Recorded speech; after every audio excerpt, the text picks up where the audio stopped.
A minha sogra é minha mãe. Eu tenho um prazer de poder estar aqui apresentando ela nesse ministério e podendo orar pela vida dela para contar o testemunho do que Deus fez na vida dela. Você coloque de pé nessa noite. Estenda suas mãos para cá, para o altar, sem ira e sem contenda, com alegria. E vamos pedir a Deus que desembarace no mundo espiritual. Toda dúvida caia por terra. Tudo aquilo que pode impedir ela de abrir e contar aquilo que o Senhor fez na vida dela, seja agora jogado por terra. Deus usa esta mulher neste testemunho. E que mulheres que estão aqui dentro possam, Senhor, também viver, Senhor, sobrenatural como minha sogra vive. Ela não precisou de um homem para poder, Senhor, completar a vida dela. Ela precisou do Senhor. E nessa noite, Deus, ela está aqui para poder falar as grandezas e de fato não saber agradecer os benefícios que o Senhor fez na vida dela. Eu te abençoo, filha, em nome do Pai, do Filho e do Espírito Santo. Aplauda Jesus.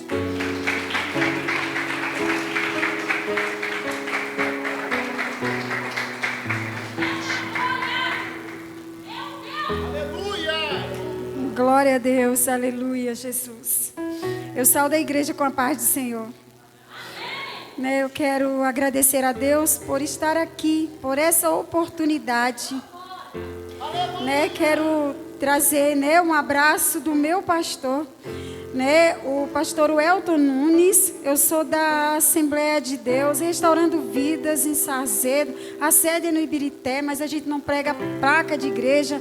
A gente prega um Deus vivo, né, que vem buscar a sua igreja para morar no céu. E que nós venhamos estar preparados todos os dias para esse grande dia, quando tocar a trombeta e o Senhor vir buscar essa igreja, né? Glória a Deus. Eu vou, né, para não ficar só nas minhas palavras, eu vou estar lendo. Essa é a minha primeira vez que eu venho contar o testemunho. Dá um frio na barriga mesmo, né? Mas o Senhor, Ele tem me cobrado, né, para estar contando o que Ele fez na minha vida. Eu vou ler aqui em Deuteronômio 31, 30:19, tá?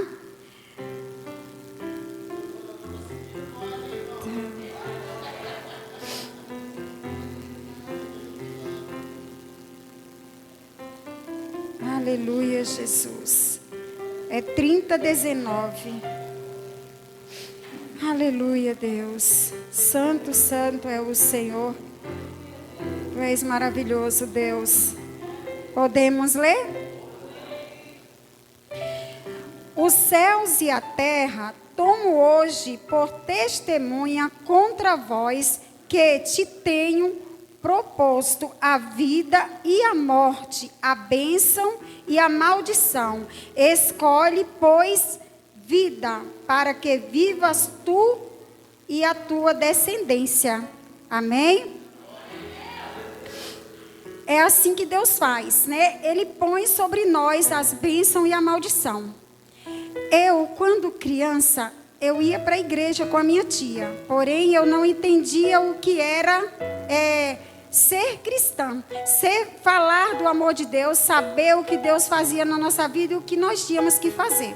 Né? Eu não obedecia, na verdade, porque eu não entendia a palavra. Eu vivia cega no meio da multidão. Eu ia para a igreja porque minha tia me levava e eu gostava de sair e ir para a igreja. Porém, quando eu fiquei adolescente de 14, 15 anos, eu achei graça no mundo.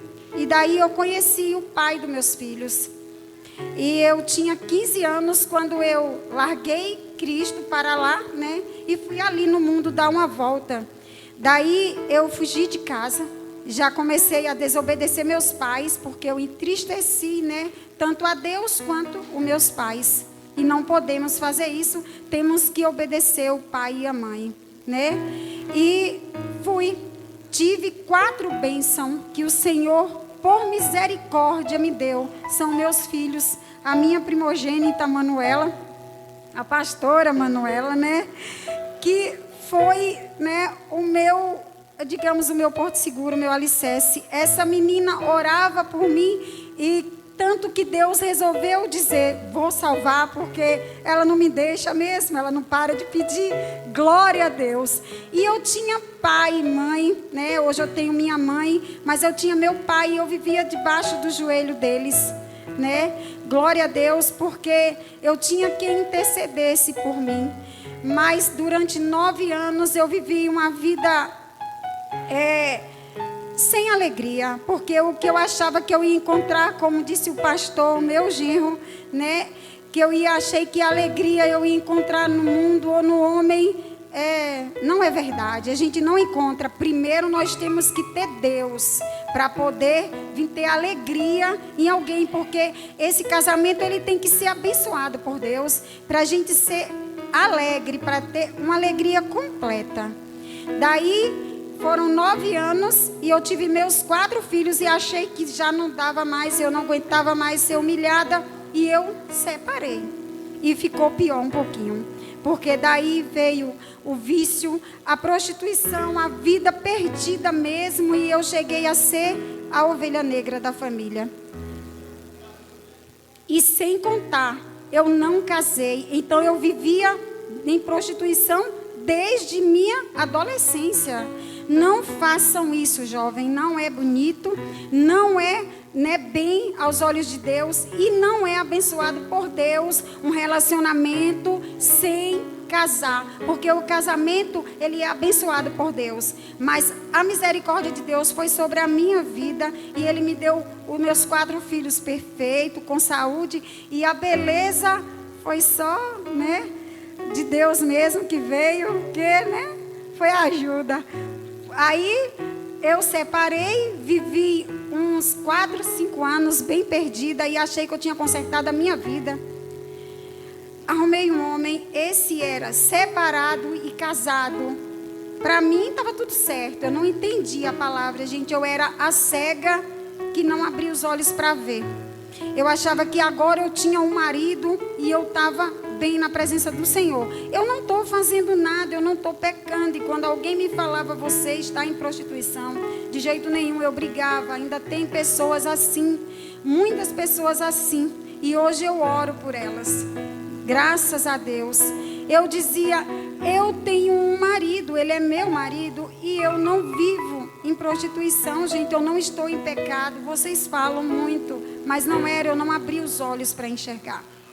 Mas vivi 13 anos com essa pessoa, achando que eu estava feliz. E eu vivia vazia, porque eu não tinha Deus. Esse homem era mineiro e na época eu morava no Nordeste, no Pernambuco, porque eu sou do Pernambuco, né? E vim para cá com ele e meus filhos pequenos. Daí não deu certo, voltamos, mas o Senhor queria tratar comigo, era aqui em Minas. Eu não entendi porquê, mas tudo bem, o Senhor sabe. Eu vim de volta para Minas e fiquei em Valadares. Mas o Senhor não tratou comigo lá, porque lá piorou um pouquinho minha situação. Eu fiquei tão cega que eu fui procurar deuses, tá? E nessa época eu cheguei a frequentar centro espírita e eu vestia roupinha branca com o turbante na cabeça e achava que eu estava bonita. Mas um dia, até Satanás, ele sabe quando a gente é escolhido de Deus. Ele sabe, porque ele olhou para mim e disse, você não vai ficar aqui. Você não fica aqui, você é a primeira que vai sair. E eu fui a primeira que saí. O Senhor me trouxe para Contagem. E eu não sei, irmão, mas era difícil demais. O inimigo, ele me tentava, mas o Senhor, ele usou essa parte para me tirar de Valadares. Porque nesse tempo já tinha acontecido coisas horríveis na minha vida. O meu filho mais novo, ele tinha se envolvido no mundo do crime. E ele estava preso. E eu não sabia pedir a Deus para libertar ele. Eu não sabia, porque eu dizia para mim, eu não sou digna de pedir, eu só sei agradecer pelo dia e a noite que Deus me dá. Mas eu sei que o Senhor vai cuidar dele lá. porque eu não quero que ele saia para morrer aqui fora. E eu não vou ajudar ele a viver uma vida de crime. Eu quero que ele saia de lá um homem sarado. E vim para Contagem. E quando cheguei em Contagem, eu fiquei uma época bem só, porque eu vim sozinha, envolvida em um relacionamento, outro relacionamento perdido. Eu estava igual aquela mulher samaritana que já tinha tido 5 maridos, mas nenhum era dela. Eu estava daquela forma. E eu vim. E esse não era o homem que Deus queria para mim, né? Porque quando cheguei em Contagem, eu comecei a passar... Deus começou a me apertar, sabe? E aí foi a melhor parte, porque daí Deus estava lembrando de mim, né? Ele estava dizendo: eu vou te pegar, eu vou te moer, eu vou te fazer de novo, mas você vai vir para a minha presença. Glória a Deus. E assim aconteceu. Aconteceu aqui assim, ó. Aqui no livro de Deuteronômio, gente, é difícil falar esse nome, mas eu chego lá. Está dizendo assim: a misericórdia para os arrependidos. Olha que coisa mais linda. Deus me apertou, mas aqui está, ó. E será que sobrevindo-te todas coisas, a bênção ou a maldição que tenham posto diante de ti, te recordarás delas entre todas as nações, onde te lançar o Senhor teu Deus, e te convertereis ao Senhor teu Deus, e dareis ouvido à sua voz, conforme tudo que eu te ordeno. Hoje tu e teus filhos, com todo o teu coração e com toda a tua alma. Então o Senhor teu Deus te fará voltar do teu cativeiro e se compadecerá de ti, e te dará e tornará a ajudar-te dentre todas as nações, entre as quais espalhou o Senhor Deus, ainda o Senhor teu Deus, ainda que os teus desterrados estejam na extremidade do céu, desde ali te ajuntarás o Senhor teu Deus e te tomará dali, e o Senhor teu Deus te trará a terra que teus pais possuíram, e possuirás, te fará bem e te multiplicarás mais do que a teus pais. Eu comecei a sentir um vazio muito grande em mim, chegando em Contagem, e eu dizia: para onde vou eu? O meu filho está preso em Valadares, daqui para lá já é difícil eu visitar. Eu só tenho a minha família no Nordeste. Aí então a Manuela morava lá, e os meus filhos, um estava em Valadares, o outro em Valadares mais preso, e o outro solto. E eu tinha uma filha e uma neta que morava comigo, e eu dizia que estavam todo mundo em Valadares, e eu nesse momento estava só em Contagem. Eu comecei a pensar: o que vou fazer? Vou abandonar tudo e vou embora para Pernambuco, mas como eu largo meu filho que está preso e só eu que visito ele? E eu fui conversar com a minha patroa, que na época eu trabalhava no salão. Eu achei assim: ela vai dizer para mim, fica lá na minha casa, eu vou te ajudar. Mentira, não foi assim. Ela disse: eu posso te ajudar, te levando para a igreja comigo. Teve coisa melhor? Glória a Deus, aleluias. E eu disse: eu vou. E nós fomos em uma igreja, e eu fiz um propósito com Deus de 30 dias. E eu ia toda terça-feira para a igreja, aonde que ela ia.